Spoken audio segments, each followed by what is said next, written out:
It's the Steve Gruber Show. Scott Bertram sitting in for Steve. Number one on the album charts back in 1978. Everybody knows Jerry Rafferty's saxophone epic, Baker Street. But right down the line, another Jerry Rafferty hit featured on City to City, the album that went number one on this day in 1978. How big was it? So big it knocked off Saturday Night Fever from the top of the charts after almost 6 months. Jerry Rafferty, the guy who knocked off Saturday Night Fever from the top of the album charts, happened on this day back in 1978. Scott Bertram sitting in for Steve. It's the Steve Gruber Show. Joined on the phone lines now by Mattias Gugel. He's Director of State External Affairs for the National Taxpayers Union. You can find them online. Mattias, thanks so much for joining us here on the Steve Gruber Show. Yeah, thanks for having me, Scott. Joining you here from Wisconsin. I'm just across Lake Michigan here in Madison, Wisconsin. Wonderful. Hope it's, well, Madison. Nothing's ever going quite right in Madison, but hope it's good enough. Very similar to Lansing over there, it seems. Yeah.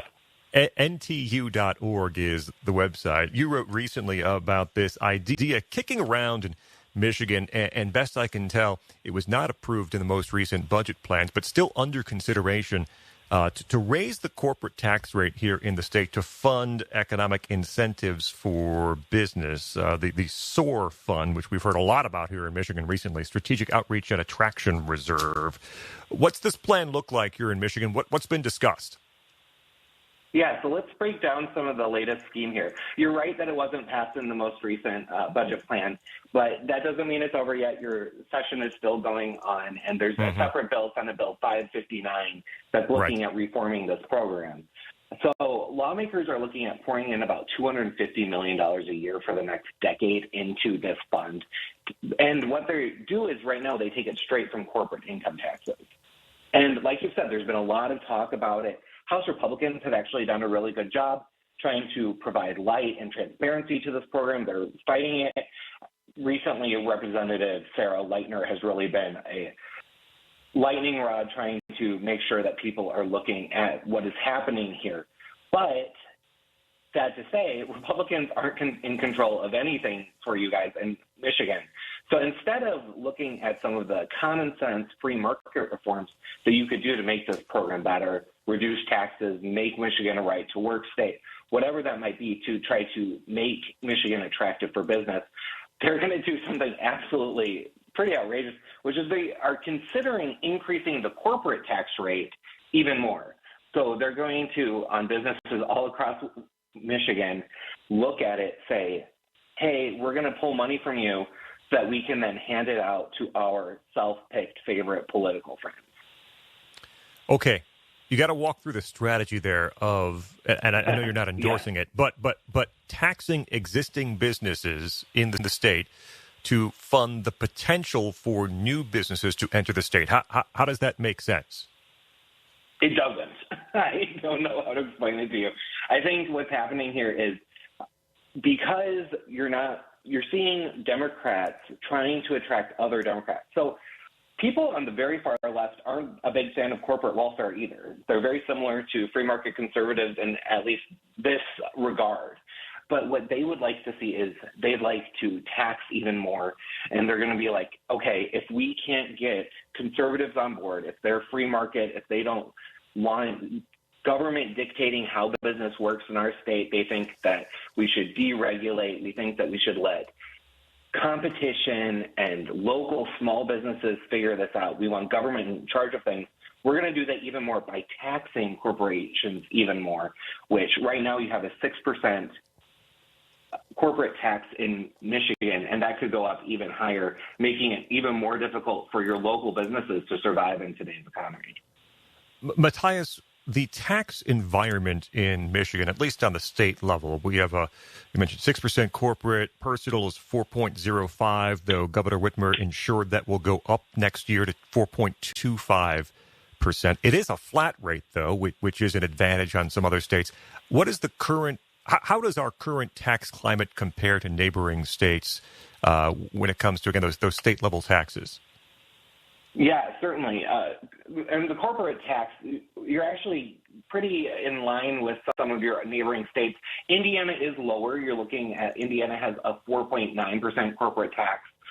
But I don't think just neighboring businesses are where we're looking at Michigan businesses leaving to if things aren't going well and if their corporate income tax and corporate business climate isn't that friendly. You're looking at states like Tennessee, Kentucky, Florida, states that don't have any income tax whatsoever, and beyond that have a regulatory framework that might support things like right to work. We saw a massive migration from California to Texas recently as they continue to go on this big government tax and regulate scheme. And corporations are moving from that to places where they can grow, where they can thrive. And we saw that from California to Texas. It's not necessarily a neighboring state thing anymore. All 50 states are competing at all times. And so Michigan should really look at how they play in the national scheme of things, and not just on taxes. I mean, don't get me wrong. I work for the National Taxpayer Union. I want you to have low taxes. But the regulatory system is definitely at play there for sure. Mattias Gugel from the National Taxpayers Association. Find NTU.org for more, and you can also find him on X as well, at Mattias Gugel. Mattias, thanks so much for joining us here on the Steve Gruber Show. Yeah, thanks so much, Scott. Have a good one.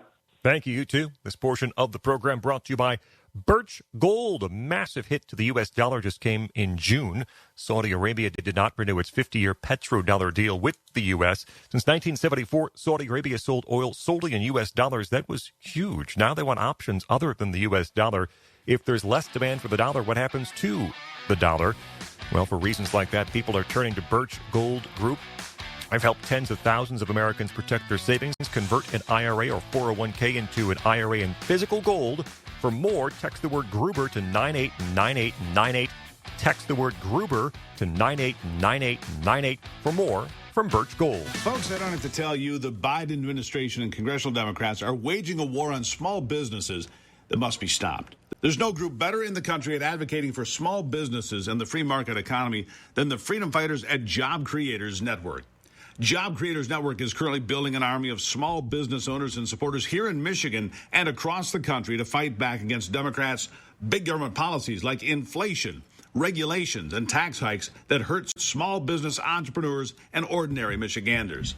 They need your help in showing how the Democrat agenda is making us all poorer and worse off, and how conservative policies can bring back prosperity. If you're a fan of liberty and our free enterprise system, I urge you to join JCN's freedom fighting team. No group in America fights for free enterprise and the American dream and against the forces of progressivism, socialism, and crony capitalism better. Go to joinjcn.com. Do that now. Join JCN.com. That's the Job Creators Network.